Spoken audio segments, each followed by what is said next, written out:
To talk now about the broader impact of this troubling attack as we follow new developments with the shooting of two Israeli embassy staffers here in D.C. and the impact the shooting is having on the Jewish community. Joining me is Meredith Weisel, Vice President of State and Local Advocacy at the Anti-Defamation League, which is an organization that tracks and combats anti-Semitism all across the country.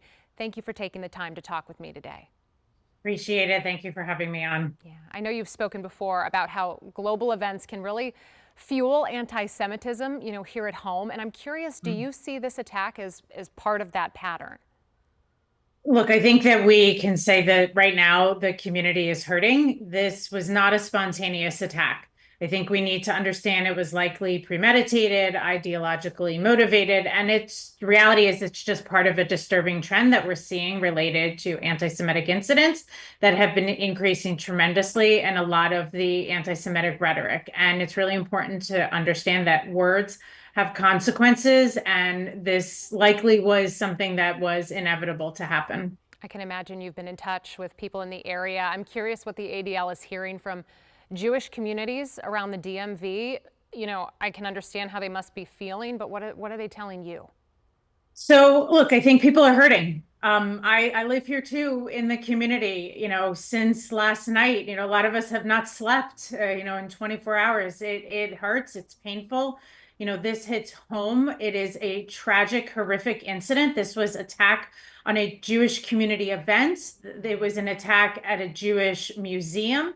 It is something that, it's daily life here in 2025. It was in 2024. We've been tracking this surge in hate impacting the entire community. And I think right now we are just feeling a little raw.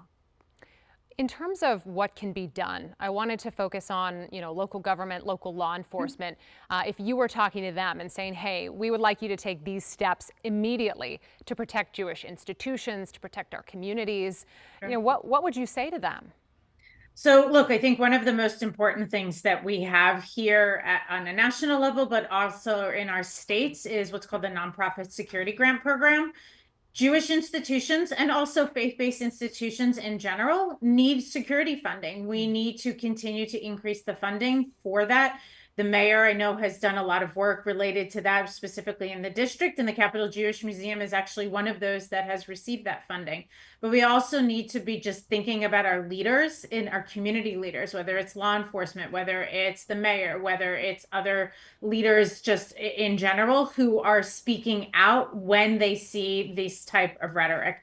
Because as I said earlier, words have consequences, and when we allow people to continue to spew hate and vitriol, it has an impact. And that's what we have seen right now. So we need them to speak up also when this happens and note that this is not okay. Okay, quickly before I have to let you go, anything else that you can tell viewers about what they can do, whether or not they're Jewish, to help combat anti-Semitism?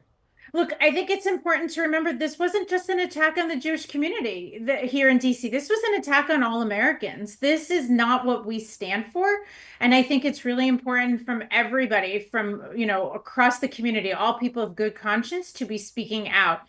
We certainly have received a lot of positive messages from people reaching out. And that is really what you can do. Reach out to your Jewish friends right now who are feeling, under attack. And we know that that is something that means a lot. All right. Meredith Weisel, Vice President and State and Local Advocacy at the Anti-Defamation League. Thank you for your time tonight. Thank you. Appreciate it.